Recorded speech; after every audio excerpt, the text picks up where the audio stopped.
everything we've done up to now has dealt with Cartesian coordinates, even though you might have not realized that they were Cartesian coordinates because I never called it that before just now.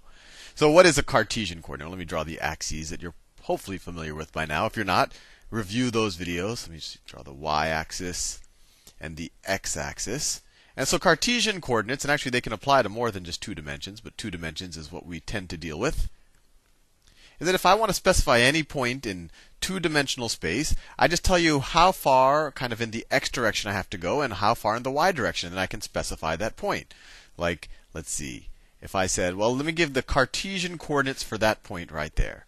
And I might say, well, to get to that point right there, I have to go to the right 3 steps.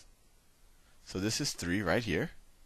And then I have to go up 4 steps. 1, 2, 3, 4. And you end up there. And by convention, we call this the x coordinate, we call this the y coordinate, and we call this 3, 4. And this is just a convention where we say the first coordinate is how far in the x direction we go, and the second coordinate is how far in the up and down or in the y direction we go. So this is 3, 4. And we could have gone 3 to the right and 4 up, or we could have gone 4 up and 3 to the right. And we would have gotten to that exact same point. This is just one way to really specify a point in 2 dimensions. Another option, and you might have done this in everyday life, is to say, hey, let me just point you in a direction, and then you go a certain distance in that direction. So I could have said, you know what, let me just point you in this direction. Let me just point you in that direction, and you need to go this far. And you need to go this far in that direction. And that would also give you the same point. So how do I specify the direction? Well, how about I call this 0 degrees? How about I call this the x-axis? How about I call that 0 degrees? And we'll deal with degrees, but hopefully you know how to convert between degrees and radians, so you could just as easily convert to radians. But you could specify the direction if you call this 0, saying, okay, this is theta degrees, and I'm going to point you in a degree, and you can almost imagine, someone who's blindfolded. You point them in this direction, and you say, walk r units. And then they'll end up at that same point. And so you could also specify this point. Instead of specifying this is kind of the Cartesian coordinates, this is x, y, you could also specify it, maybe if we can figure out a way to do it, and I'll do it in magenta, you could also specify it as r, theta, which essentially says, walk r units in the theta direction. Let's figure what that out is, because I think it's kind of abstract now and might be a little difficult to understand.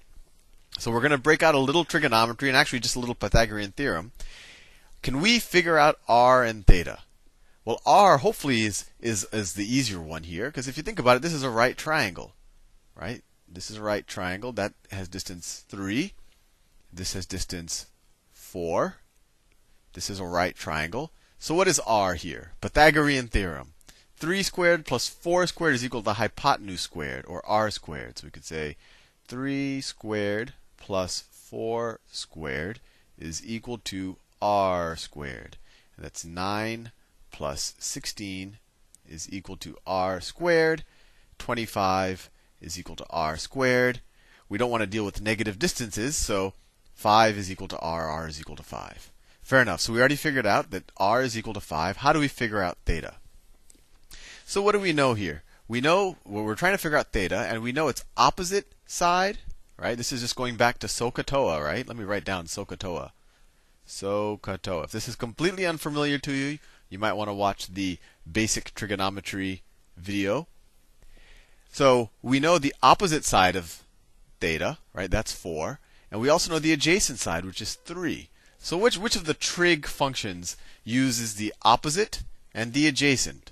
Well, the TOA, opposite and adjacent. So tangent. So tangent of theta is equal to the opposite, which is really the y coordinate, which is equal to 4, over the adjacent, which is the x coordinate, which is 3. So tangent of theta is equal to 4/3. And to solve this, you essentially just take the inverse tangent of both sides of this. So this is the same thing. And depending on your calculator or the convention you use, you might write this. When you take the inverse tangent of both sides, you get, well, I'll just write it out. You could write it as the arctan of the tangent of theta is equal to the arctan of 4/3. And this, of course, the arctan of the tangent, this is the same thing as the inverse tan of the tangent of theta. This is just equal to theta.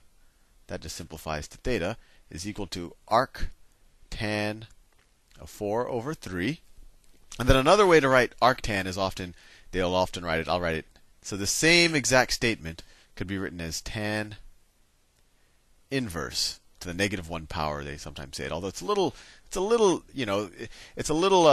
misleading sometimes when they write it like this, because you don't know, am I taking the whole tangent of theta to the negative power or something? But sometimes they'll write arctan as tan to the -1 power. But either way, so we can figure out theta by taking the arctangent of 4/3, and most people do not have the arctangent of 4/3 memorized, and I don't know an easy way to figure it out without getting my TI-85 out. So let's get it out. All right. So how do we know the arctan? So we want to do this inverse. Let me get the calculator up a little higher so you can see. We want to get this inverse tan right here. So you press second inverse tangent of 4 divided by 3. And I already set my calculator to degree mode. It gives you 53.13 degrees. So theta is equal to 53.13 degrees. So there you have it. We already knew that we could specify this point in the two-dimensional plane by the point x is equal to 3, y is equal to 4. We can also specify it by r is equal to 5 and theta is equal to 53 degrees. So I'll write that. So it could also, in polar coordinates, it can be specified as r is equal to 5 and theta is 53.13 degrees. So all that says is, okay, orient yourself 53.13 degrees counterclockwise from the x-axis, and then walk 5 units, and you'll get to the exact same point. And that's all polar coordinates are telling you. Let's do another one. Actually, before that, let's see if we can come up with something general here. Because once you have the general, then you can always solve for the particular. So let me just write an arbitrary point. Last time I gave a specific point. The point was at 3, 4, I think it was. So let's say I have the point x, y. X, y. It's right there. So its x coordinate is there. Its y coordinate is there. So how do we convert this to polar coordinates, r, theta? Well, let's do the same thing that we did in the last video. Let's see if this length is r, and this angle is theta.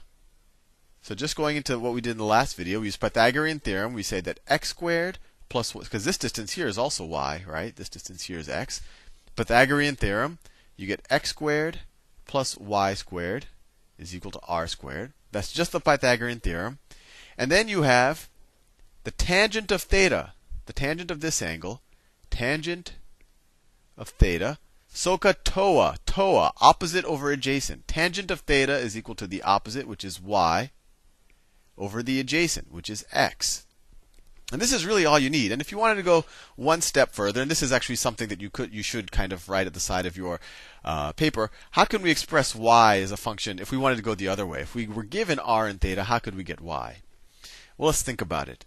Y, if we want to know, see, if we're given r and y, and we want to figure out theta, or what deals with the r and the y with respect to theta? R is the hypotenuse, and y is the opposite. Let me write SOHCAHTOA down.